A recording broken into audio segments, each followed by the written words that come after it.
In a quiet corner of the galaxy, far from the bright center and busy trade routes, there lived a peaceful alien race known as the Valari. Their planet, Valaris 9, was beautiful and green, covered with shining oceans and silver forests that glowed softly at night.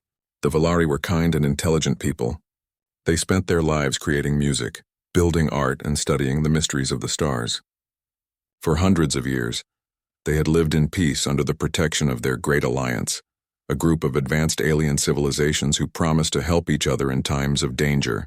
The Valari believed deeply in that promise. They believed that friendship across the stars was stronger than any weapon. But that peace ended one dark morning when the skies over Valaris 9 filled with fire. The attack came without warning. A violent species called the Karnak Horde invaded their system. The Karnak were known across the stars for their brutality.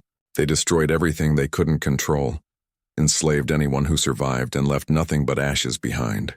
Their ships were enormous and black, shaped like knives, and they moved through space like a swarm of predators. The Valari, who had never fought a real war in generations, were completely unprepared. Their defense systems failed one after another.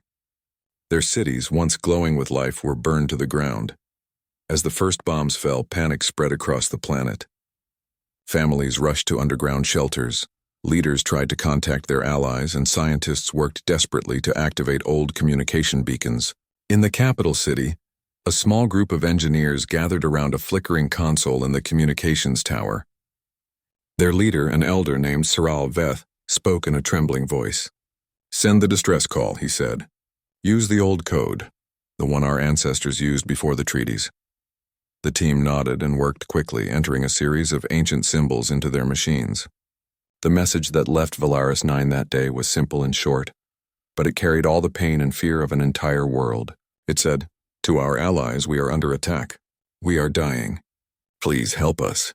The signal traveled out of their system, crossing vast distances of empty space.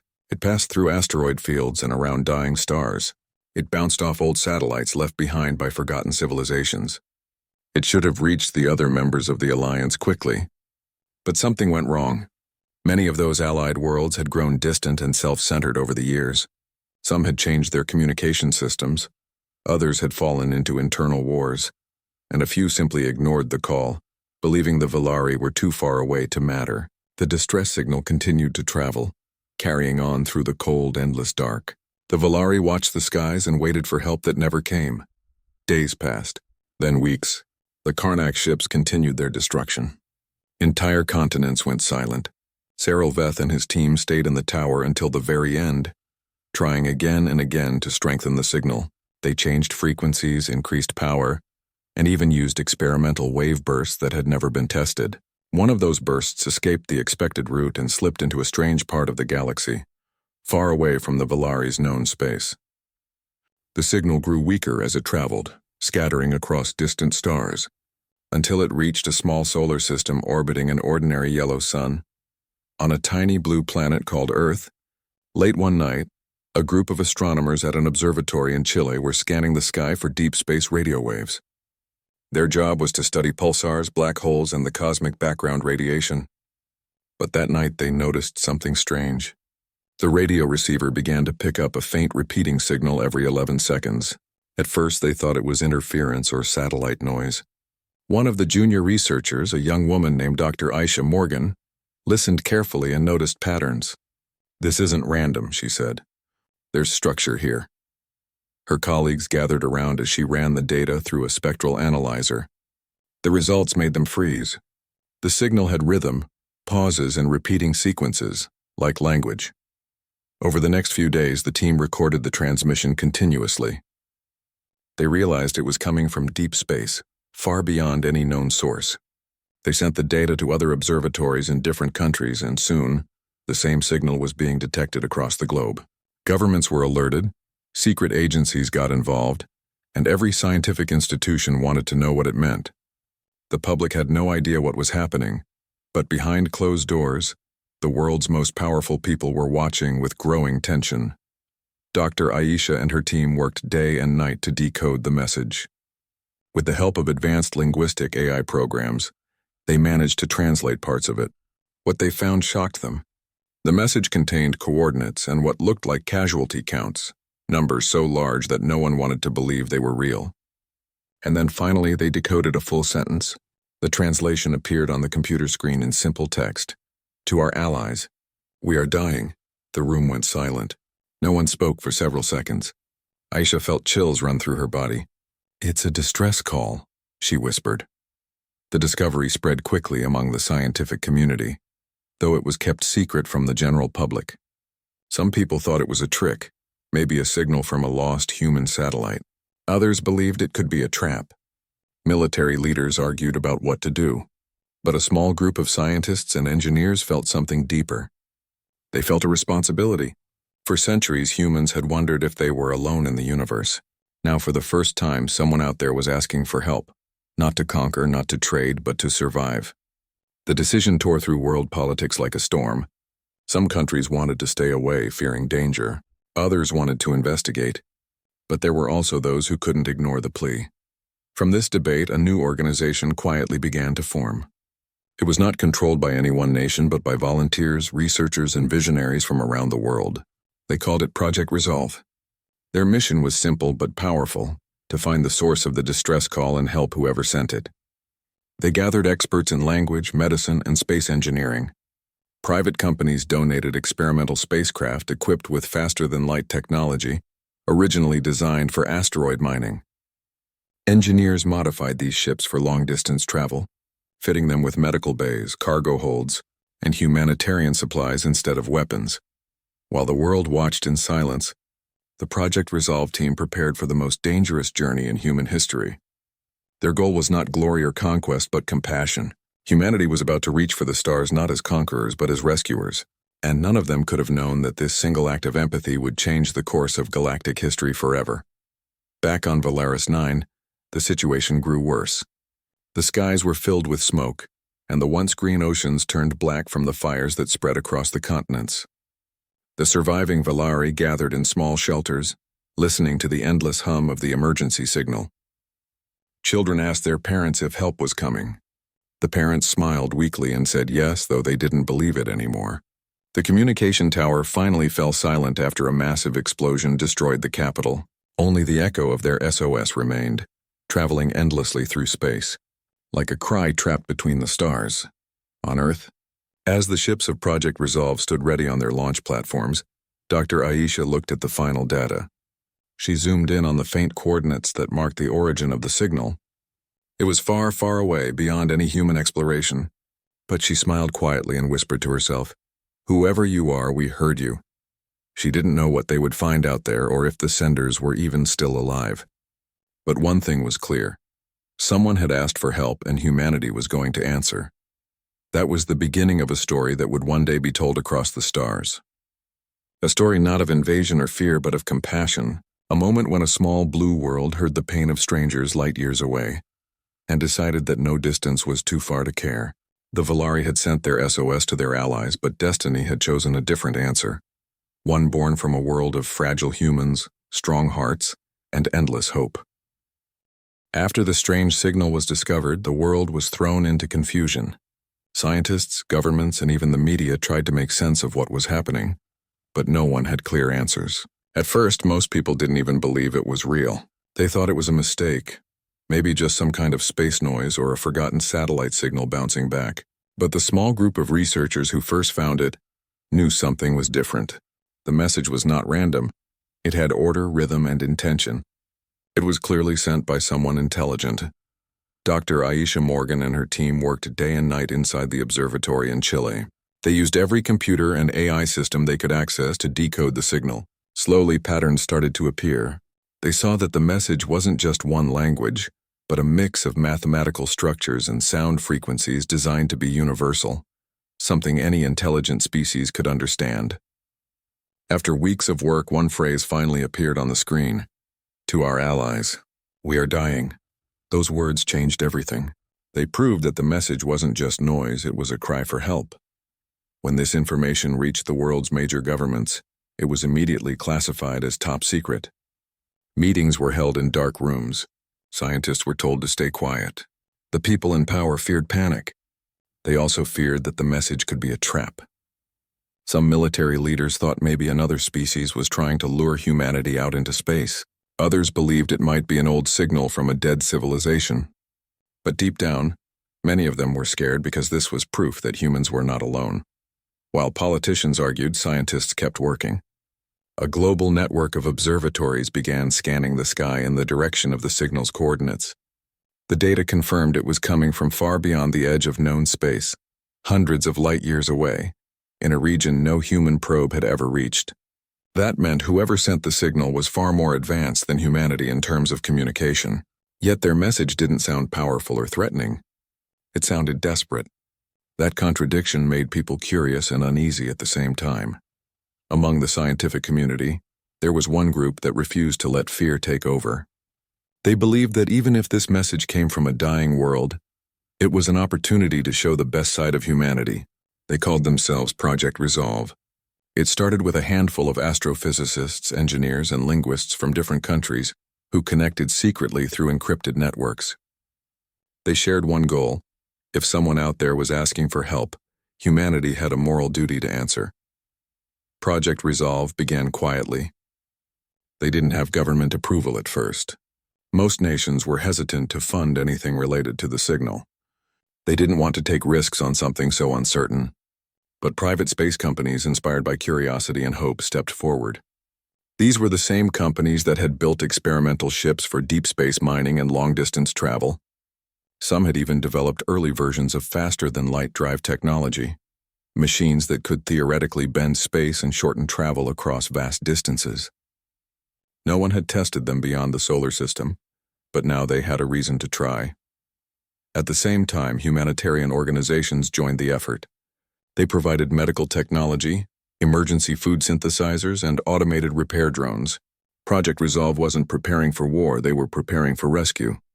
The team believed that compassion was humanity's greatest strength, even in the face of the unknown. "If we are the only ones who heard the call," Dr. Aisha said in a private meeting, "then maybe we are meant to be the ones to answer it." Word about Project Resolve slowly began to spread among scientists and space enthusiasts. People from all over the world volunteered their skills. Pilots, doctors, translators, and even artists signed up, ready to leave their world behind to help strangers they had never seen. They didn't know if they would return, but they felt something inside that humans had not felt for a long time, a sense of unity, of purpose beyond nations and politics. For the first time in history, humanity was preparing to leave Earth not for conquest or exploration, but for empathy.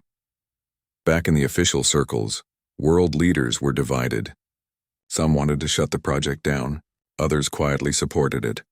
After months of debate, the United Nations held a secret session. The final decision was made by a narrow vote. Project Resolve would be allowed to proceed under strict observation. Humanity would send a single fleet, part government, part private, toward the coordinates of the signal. Their mission: confirm the source, make contact if possible, and provide assistance if the senders were still alive. When the decision became official, the world changed. Scientists and engineers worked around the clock to prepare the ships. The main vessel was named UNS Horizon. It was the largest and most advanced spacecraft ever built by humans, equipped with prototype jump drives, long-range communication relays, and medical facilities. Smaller ships were attached to it, like satellites orbiting a star, ready to separate and explore when needed. The crews came from every corner of Earth, different languages, cultures, and beliefs, but united by one purpose. Training for the mission was intense. They studied alien communication, emergency medical response, and zero-gravity survival. They learned how to think creatively in unknown situations. They knew that if something went wrong, no help would come from home. It was a one-way journey that could last years. But despite the risks, there was no shortage of volunteers. For every position available, hundreds applied. People wanted to be part of something bigger than themselves. The idea that humanity could be a light in someone else's darkness inspired millions. Meanwhile, the decoding of the alien message continued. As technology improved, more data was revealed. The message contained coordinates of several locations, possibly cities or colonies. It also included data about biology, as if the senders were trying to share medical information or warn about conditions on their planet. The more they decoded, the clearer the picture became. These beings were not hostile. They were suffering. Their distress call had not been sent as a trick. It was a genuine plea for survival.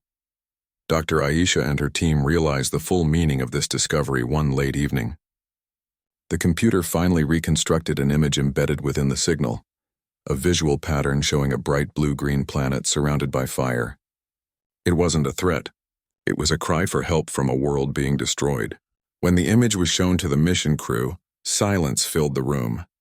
No one needed words to understand. They knew what they had to do. On the day of the launch, thousands gathered at the spaceport. The sky was filled with drones broadcasting the event live across the planet. For the first time in human history, the people of Earth were not divided by fear of the unknown. They were united by compassion for it. Commander Elena Ruiz, chosen to lead the mission, gave a short speech before boarding the horizon. "We don't know who they are," she said, her voice calm but strong. "We don't know if we can save them, but we know what it means to be afraid, to be alone, and to hope that someone out there is listening. So we will go, not because it's easy, but because it's right." As the countdown began, the entire world held its breath. The engines roared, fire lit up the sky, and the horizon rose higher and higher until it disappeared into the stars. Children watched with wide eyes. Old men and women cried silently. For a few moments, there were no borders, no nations, just humanity reaching beyond its home, answering a voice that had traveled light years through darkness. Back on Earth, Dr. Aisha watched from the observatory. The last part of the signal still echoed faintly across her monitors. It repeated endlessly like a heartbeat. "To our allies, we are dying." She whispered softly to herself. "You're not alone anymore." What no one on Earth knew was that the Volari, the ones who had sent that call, were on the edge of extinction. Their skies were still burning. Their people were still hiding in caves and ruins. They had given up hope that anyone was coming. But far away, across the Black Sea of stars, a group of humans had already set course toward them. It would take time, courage, and sacrifice to reach that distant world, but they were coming. For the first time in history, humanity was not waiting to be found. They were the ones answering the call. And so began the greatest rescue mission the galaxy had ever known, born not from power or technology, but from something far greater: human compassion. When the human fleet finally reached the edge of the Volari system, the crew of the UNS Horizon could not believe what they were seeing. The planet that had sent the distress signal looked like a dying world. From space, Valeris 9 was covered in smoke and fire. Giant clouds of ash drifted across the continents, and flashes of explosions glowed through the darkness like dying stars. Every orbit showed destruction. Cities that once stood proud were now only glowing scars on the surface. It was clear that the people who had sent the message were almost gone. Inside the horizon, the crew watched silently as data filled their screens. The scanners picked up signs of life, but very few. The readings showed that millions had already perished. Commander Elena Ruiz stood in the center of the control room, her face calm but pale. Around her, the officers worked quickly, trying to understand the situation. "Are there any active signals?" she asked. The communication officer shook his head. "Nothing clear, ma'am. There's too much interference. The planet's atmosphere is filled with plasma and debris." Despite the danger, Elena made her decision. "We're going down," she said firmly. Some of her officers protested. The Karnak ships were still there, patrolling the skies. The humans had fewer ships, smaller weapons, and no allies. But Elena's voice didn't waver. "If we came all this way to help, then we're not leaving without trying." Her words carried through the ship, and everyone knew what it meant. The mission had just changed from exploration to survival. The first wave of human landing ships entered the planet's atmosphere. The turbulence was violent. Lightning and burning fragments of debris hit the hulls as they descended. The pilots gritted their teeth fighting the shaking controls. One of the small rescue shuttles, named Aurora, barely made it through. Its shields flickered, but it landed in a ruined city where faint life signs had been detected. When the hatch opened, the air was hot and filled with the smell of burning metal. The ruins were silent except for the distant sound of explosions. Then they saw movement. From behind the broken walls, a small group of alien survivors appeared. They were thin, weak, and covered in dust. Their blue-gray skin looked dull under the dim light, and their large glowing eyes reflected both fear and hope. When the humans approached, One of the Volari stumbled forward and fell to his knees. He looked up at the humans and whispered something in a trembling voice. The translator device on the human's wrist struggled to process the words, but after a few seconds it spoke softly. "You heard us?"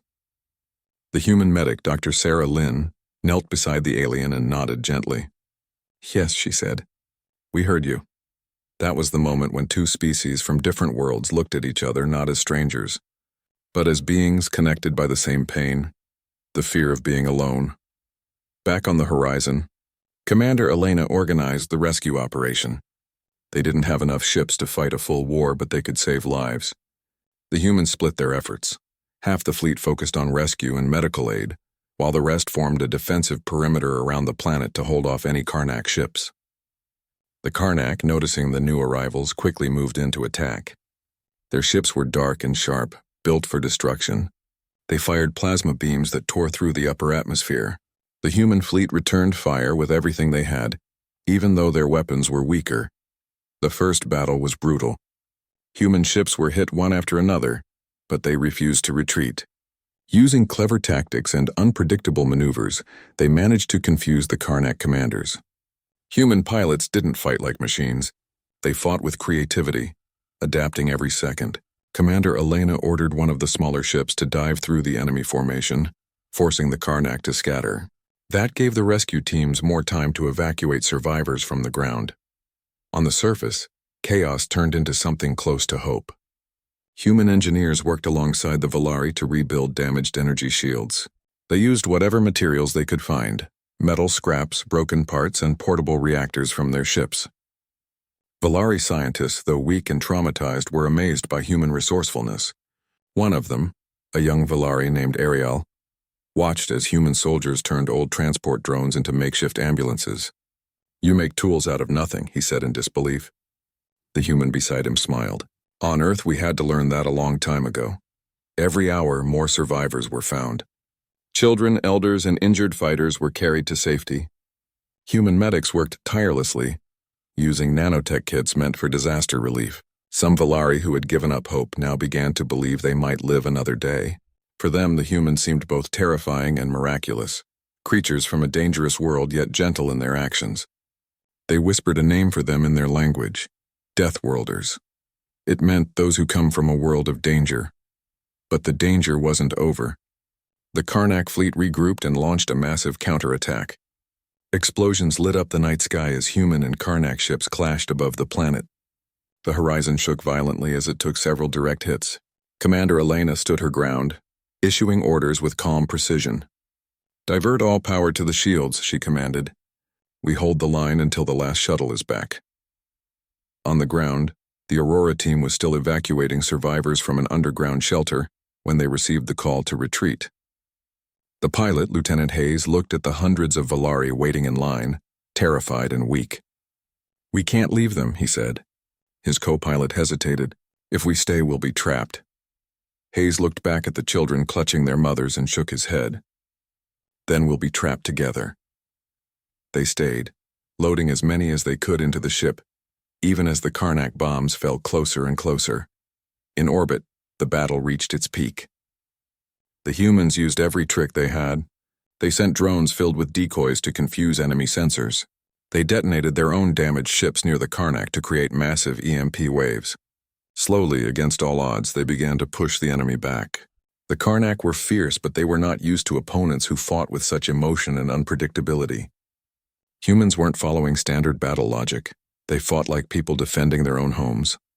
After hours of fighting, the surviving human ships managed to establish temporary control of the planet's orbit. The Karnak began to retreat, leaving behind wreckage and burning skies. Cheers erupted through the human fleet, but it was a victory soaked in loss. Many ships had been destroyed. Thousands of human lives were gone. Yet even in grief, they had done what they came to do. They had answered the call and saved an entire species from extinction. On the surface, as the sun rose over the ruins of Valaris 9, survivors looked up and saw the human rescue ships hovering above like silver angels. Commander Elena personally descended to meet the Volari leaders who had survived. They met in the middle of a shattered plaza, surrounded by smoke and rubble. The Volari elder Seralveth, The same one who had sent the original SOS was alive but weak. He reached out a trembling hand toward Elena. "We thought no one would come," he said softly.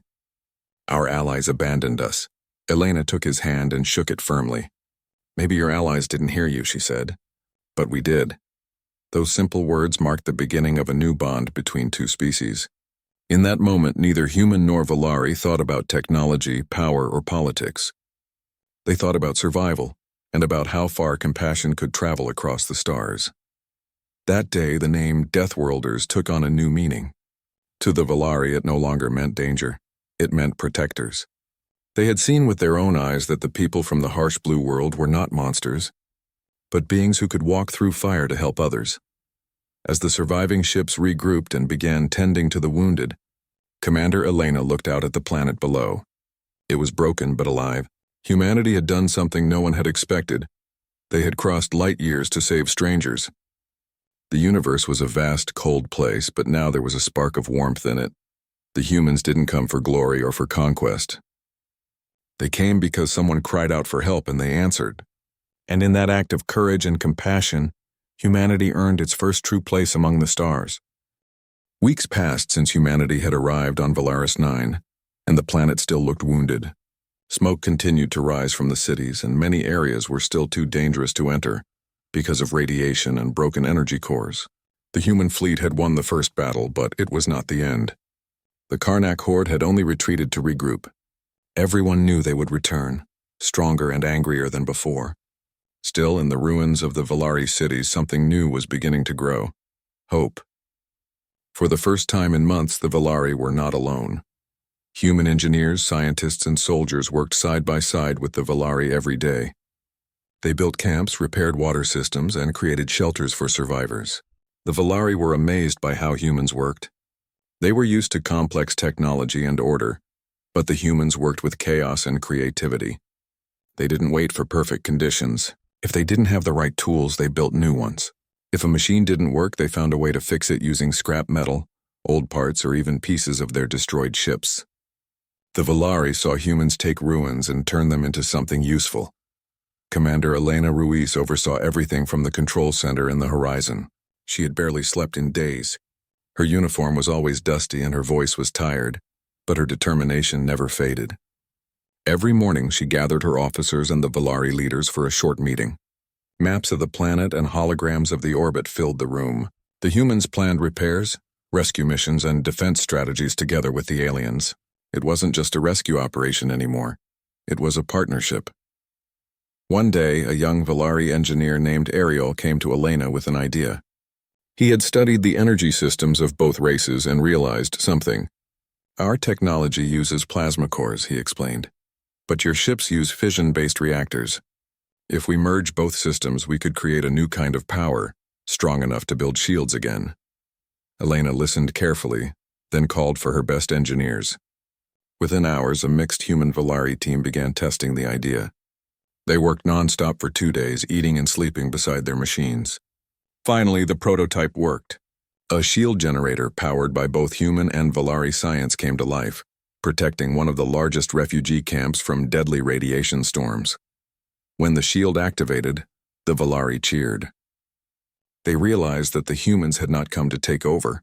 They had come to rebuild. That day, the two species became more than allies. They became partners in survival. Meanwhile, the Karnak horde regrouped in deep space. Their commanders were furious that their invasion had been stopped by what they called primitive Deathworlders. They had underestimated humanity once, but now they prepared to strike with a larger fleet. Scouts reported human movements on Valaris 9, and the Karnak prepared a massive counterattack to wipe them all out. On the horizon, Commander Elena received reports of increased enemy activity. Her team gathered around the holographic table showing the star system. "They're coming back," said Lieutenant Hayes, "and this time they'll bring everything they have." Elena nodded. She knew this would be the hardest fight yet. They didn't have the numbers or the weapons to match the Karnak, but they had something else: human adaptability. The humans started building makeshift defenses in orbit. They used the wrecks of destroyed ships to create metal walls and traps. Old mining drones were turned into explosive devices that could fly straight into enemy ships. The Volari, though less experienced in war, learned quickly from their human allies. Together, they created a defense network stronger than anything the Volari had ever built before. In the refugee zones, life slowly started to return. Children played again under the protective domes. Human medics taught Volari doctors how to use nanotech to treat wounds faster. In return, the Volari taught humans about their healing plants and energy crystals. Every day, both species shared their knowledge and became closer. Some humans even learned a few words in the Volari language. When they passed each other in the camps, they greeted with a simple phrase that meant, "Together in the light." But everyone knew the peace would not last long. The warning came 3 days later, when long-range sensors detected dozens of Karnak ships entering the system. The humans and Volari prepared for war. The evacuation ships lifted off, carrying civilians to safer orbits while the soldiers and engineers stayed behind to defend. Commander Elena stood on the command deck and looked out into the dark sky filled with enemy blips. Her voice came through the intercom, calm and steady. "This time they will not take this world," she said. "We fight for every life that still breathes on this planet." The second battle began. The Karnak fleet emerged from the void like a wave of darkness. Their ships fired plasma beams that cut through space like lightning. The human and Volari ships answered with a rain of missiles and energy cannons. The sky above Volaris 9 turned into a storm of fire.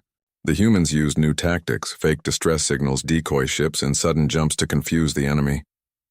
Human pilots flew dangerously close to the Karnak cruisers, attacking from unexpected angles. On the ground, human and Volari soldiers fought side by side. The Karnak sent landing parties to destroy the refugee zones, but they were met with fierce resistance.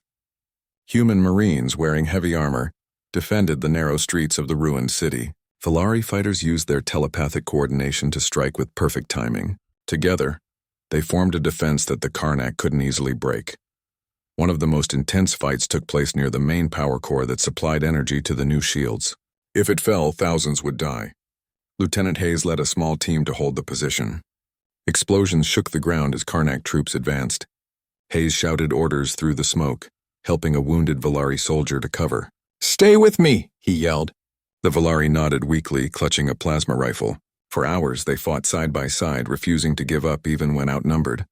Up in orbit, the horizon took heavy damage. Sparks flew across the bridge as systems failed. Commander Elena held onto her chair as alarms blared. "We can't hold much longer," her officers shouted. But Elena refused to retreat. She looked at the tactical map and saw a dangerous opportunity. "Redirect power to the forward thrusters," she ordered. "Take us straight into their command ship." The crew stared in shock. It was suicide. But Elena's eyes were firm. "We end this now." The horizon charged forward through the storm of plasma fire. The Karnak ships tried to stop it, but the massive human vessel tore through their line, colliding directly with the enemy flagship.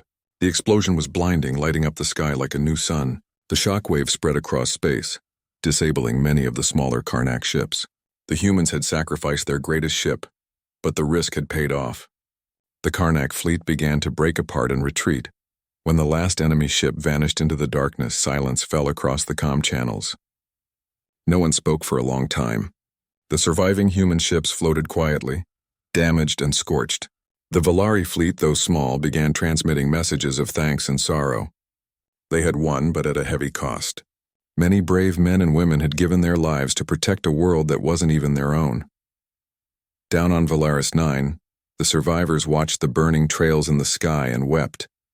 They knew that those lights were the remains of the horizon and the heroes aboard her. Dr. Sarah Lynn stood among the rescued Volari and whispered a quiet prayer. Nearby, the young engineer Ariel looked up and said softly, "They came from a world of death, but they gave us life." In the following days, the humans and Volari buried their dead together. Graves of different shapes and symbols stood side by side. There were no speeches, no grand ceremonies, just quiet respect. The Volari carved the names of the fallen humans into crystal stones, ensuring they would never be forgotten. The galaxy soon learned what had happened on Volaris 9. For the first time, other civilizations spoke of humanity not as newcomers or savages, but as saviors. They had faced one of the most feared races in the galaxy and stood their ground, not for profit or power, but for compassion. The story spread from one world to another, carried by traders, soldiers, and wanderers. Everywhere it went, it changed hearts. Humanity had proven something extraordinary. They might come from a dangerous planet, but their greatest strength wasn't their toughness, it was their willingness to fight for others, even strangers from the stars. And as the Volari began to rebuild their world with human help, a new era was born. The universe had seen death and destruction countless times, but never something like this. A war fought not for domination, but for mercy. The humans had shown the galaxy what it truly meant to be alive. They had turned the meaning of Deathworlders into a word of honor. It meant survivors. It meant protectors. It meant the kind of beings who would cross the endless dark just to answer a cry for help. Years passed after the great battle on Velaris 9. The world that had once been filled with fire, smoke, and broken towers was now full of green fields, shining cities, and laughter again. The scars of war were still visible, burned craters, half-melted ruins, and memorial stones, but life had returned. The humans and Volari had rebuilt everything together, brick by brick, dream by dream. Their alliance had become stronger than anyone could have imagined, and their friendship had become a symbol across the stars. Commander Elena Ruiz's sacrifice and the destruction of the horizon became a legend. Schools on Velaris 9 told children the story of the humans who came when no one else did. Every year on the same day the horizon exploded in the sky, people lit candles under the open night and looked up at the stars. The lights were for those who never came back but had changed everything. Dr. Sarah Lynn stayed on Velaris 9 even after the war. She refused to return home, saying her work wasn't finished. She helped create the first joint human-Volari research center, where scientists from both species studied medicine, energy, and psychology together. She often told young students, "When we stop learning from each other, we stop growing." Many Volari respected her deeply, calling her Mother of Hope. Ariel, the young Volari engineer, became one of the leading scientists of the new generation. He never forgot the humans who had helped him build the first hybrid power shield. He carried with him a small piece of metal, a fragment from the horizon, and kept it on his desk as a reminder that great change often comes from great loss. He worked day and night to develop technologies that could protect not just Velaris 9 but other worlds as well. When asked why he worked so hard, he would always say, "Because someone once answered our call when they didn't have to." The alliance between Earth and Velaris grew quickly. Human diplomats visited Velaris 9 often, and Volari envoys traveled to Earth for the first time. The sight amazed them. Oceans, forests, and a planet full of color and emotion. They said Earth felt alive in a way no other planet did. The humans welcomed them warmly. For many Volari, it was strange to see humans laughing so easily, arguing passionately, and creating art out of everything. But they soon realized that this was humanity's strength, their emotions, their chaos, their love for life. Trade began between the two civilizations. Human steel and Volari energy crystals became the foundation of new starships. Joint colonies were established on neutral worlds where both races lived together. Over time, other alien civilizations that once ignored the SOS began to notice. The story of the humans' arrival had spread across the galaxy like a spark in dry grass. Everyone had heard it. The tale of the Deathworlders who answered an SOS meant for someone else and saved an entire planet. It changed how the galaxy saw Earth. Before that, most species had avoided humans. They thought of them as too violent, too emotional, too unpredictable. But now they saw something different. They saw courage mixed with compassion, strength mixed with kindness. Slowly, ambassadors from other planets began to reach out to Earth, hoping to form friendships and alliances. The humans, once outsiders, were becoming leaders in a new era of unity. On Velaris 9, a monument was built in the heart of the rebuilt capital. It was made of half alien crystal and half human steel, joined together in the shape of two hands clasping. The inscription carved into the base read, "They came not for conquest but for compassion." Every visitor who came to the city stopped there first. Some placed flowers, others whispered prayers, and some just stood quietly, feeling the weight of what had happened. The monument wasn't just for the dead. It was for every person who had believed that kindness was stronger than fear. One day, many years later, a young Volari student named Lyra stood before the monument. She had studied the history of the battle all her life and dreamed of becoming a starship captain like Elena Ruiz. Her mother had told her, Stories about how the sky once burned and how humans came through that fire to save them. As she stood there, she whispered softly, "If they could hear us now, I'd tell them thank you."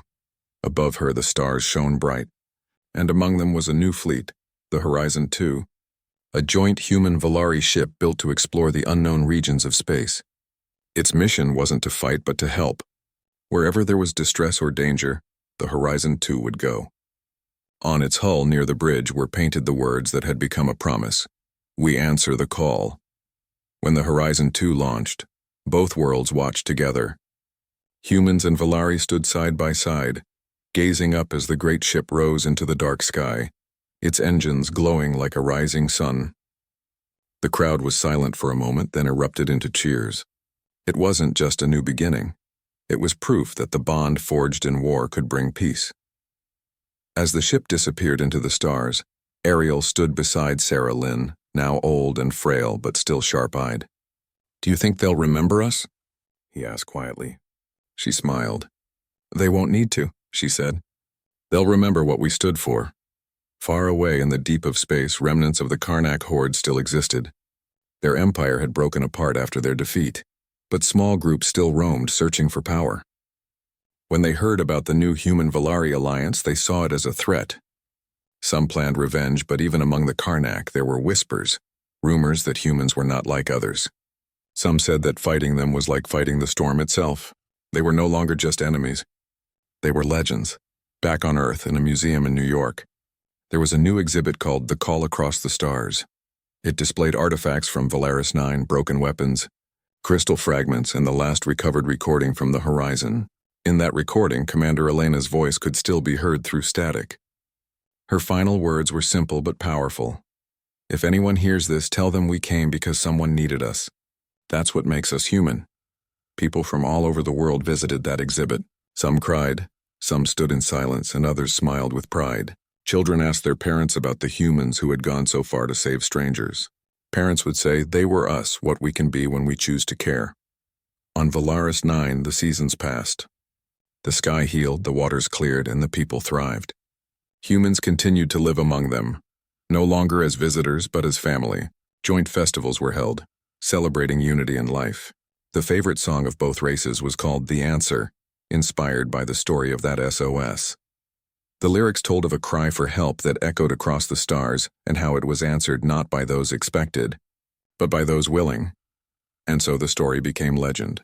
Across hundreds of worlds, whenever someone was in trouble or needed help, they would send a message into the dark, a signal of hope. And somewhere out there, if humans heard it, they would come. The galaxy learned that humanity's greatest weapon was not its strength, technology, or numbers. It was its heart. The same heart that made them fight for freedom, love their families, and dream beyond their limits. That heart had crossed the stars to answer a call that wasn't meant for them, and turned it into a story that would never die. In the end, the SOS that had once been a cry of despair became a symbol of unity. It reminded everyone that compassion could reach farther than any ship, and courage could shine brighter than any star. And as the Horizon 2 traveled through the endless black, carrying humans and Volari together, its lights glowed like a promise, one that said, no matter how vast the galaxy became, there would always be someone out there willing to answer the call.